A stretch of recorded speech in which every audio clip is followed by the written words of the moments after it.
मित्र का वचन। तेनालीरामा की कहानी। एक दिन तेनालीरामा अपने मित्र के साथ भ्रमण के लिए निकले। दोनों बहुत दिनों बाद मिले थे, इसलिए बातचीत करते हुए न समय का पता चला न ही दूरी का। चलते चलते दोनों बहुत दूर निकल आए। उनके मार्ग में एक नदी पड़ी। उन्हें नदी पार कर दूसरे छोर पर जाना था। नदी पार करने का एक ही माध्यम था, उस पर बना हुआ एक पुराना पुल।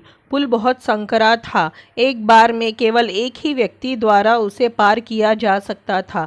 बरसात के दिन थे तो पुल पर काई जमी हुई थी, इसलिए उसे संभल कर पार करने की आवश्यकता थी।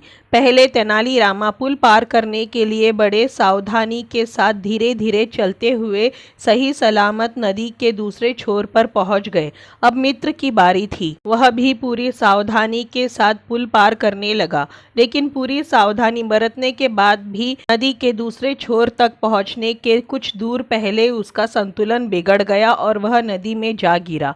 मित्र को नदी में गिरते देख तेनालीरामा ने फुर्ती से अपना हाथ आगे बढ़ाया और बोले, मित्र जल्दी से मेरा हाथ पकड़ लो, मैं तुम्हें बाहर खींच लूँगा। मित्र ने वैसा ही किया।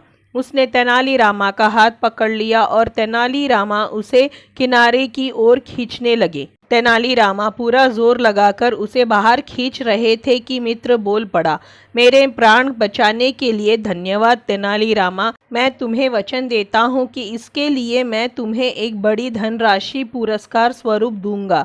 यह सुनना था कि तेनालीरामा ने कहा धन्यवाद और मित्र का हाथ छोड़ दिया। मित्र फिर से पानी में गिर गया, लेकिन वह तब तक लगभग किनारे पहुंच चुका था। थोड़ी मशक्कत कर वह नदी के बाहर आ गया। बाहर निकलते ही उसने तेनालीरामा से पूछा, क्यों तुमने मेरे साथ ऐसा क्यों किया? मेरा हाथ अचानक छोड़ क्यों दिया? अपना पुरस्कार लेने के लिए, तेनालीरामा तपाक से बोले। पुरस्कार? लेकिन वह तो मैं तुम्हें नदी के बाहर निकलने के बाद देता। तुम मेरे सुरक्षित बाहर निकलने की प्रतीक्षा तो करते। मित्र बोला, तुम भी मुझे पुरस्कार देने की बात कहने के पहले पानी से बाहर आ जाने की प्रतीक्षा कर लेते मित्र। तेनालीरामा ने शांत भाव से उत्तर दिया। तेनालीरामा उसे समझाना चाहते थे कि मित्र कभी भी एक दूसरे की सहायता पुरस्कार प्राप्त करने के लिए नहीं करते।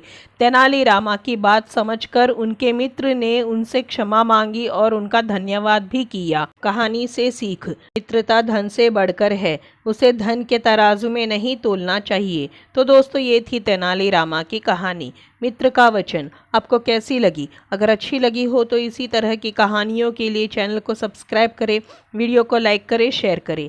धन्यवाद।